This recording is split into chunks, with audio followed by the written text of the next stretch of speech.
नमस्कार। प्रस्तुत है आज का चिंतन।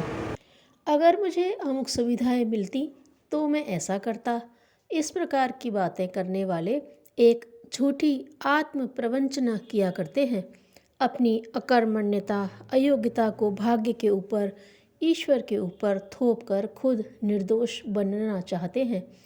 यह एक असंभव मांग है कि यदि मुझे अमुक परिस्थिति मिलती तो ऐसा करता। जैसी परिस्थिति की कल्पना की जा रही है, यदि वैसी मिल भी जाए तो वह भी अपूर्ण मालूम पड़ेगी और फिर उससे अच्छी स्थिति का अभाव प्रतीत होगा। जिन लोगों के पास धन, विद्या, मित्र, पद आदि पर्याप्त मात्रा में मिले हुए हैं, हम देखते हैं कि उनमें से भी अनेक का जीवन बहुत अस्त व्यस्त और असंतोषजनक स्थिति में पड़ा हुआ है। धन आदि का होना उनके आनंद की वृद्धि न कर सका, वरन जी का जंजाल बन गया। जो सर्प विद्या नहीं जानता, उसके पास बहुत सांप होना भी खतरनाक है। जिसे जीवन जीने की कला का ज्ञान नहीं, उसे गरीबी में, अभावग्रस्त अवस्था में थोड़ा बहुत आनंद तब भी है यदि वह संपन्न होता तो उन संपत्तियों का दुरुपयोग करके अपने को और भी अधिक विपत्तिग्रस्त बना लेता। कौस्तुभ मणि की रक्षा भगवान विष्णु ही कर सकते हैं। दुष्ट व्यक्ति का शरीर बल दूसरों को कष्ट देने में ही काम आ सकता है। दुर्व्यसनी धन बल का दुरुपयोग व्यसन में करके स्वयं को, अपने परिवार को और समाज को कष्ट में ही डाल सकता है। यदि आपके पास आज मनचाही वस्तुएं नहीं हैं तो निराश होने की कुछ आवश्यकता नहीं है।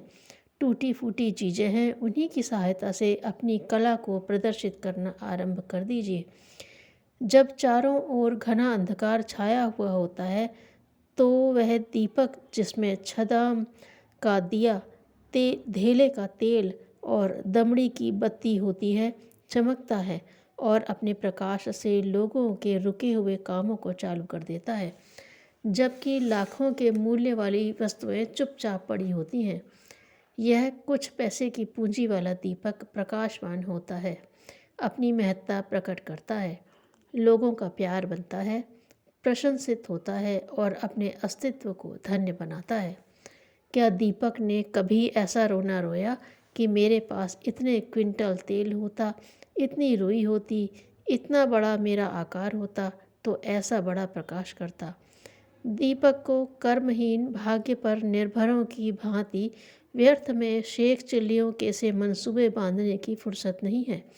वह अपनी आज की परिस्थिति, हैसियत, औकात को देखता है, उसका आदर करता है और अपनी केवल मात्र कुछ पैसे की पूंजी से कार्य आरंभ कर देता है। उसका कार्य छोटा है बेशक, पर उस छोटेपन में भी सफलता का उतना ही अंश है जितना कि सूर्य और चंद्र के चमकने की सफलता में है।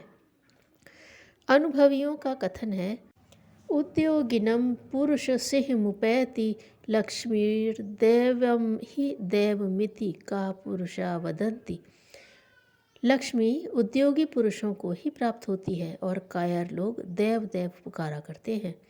भाग्य के भरोसे बैठे रहने से, तरह तरह की कल्पना और जल्पना करते रहने से कुछ प्राप्त नहीं होता। इच्छा को पूर्ण करने के लिए जो निरंतर उत्साहपूर्वक प्रयत्न करते हैं, वे ही सफलता के भागी होते हैं।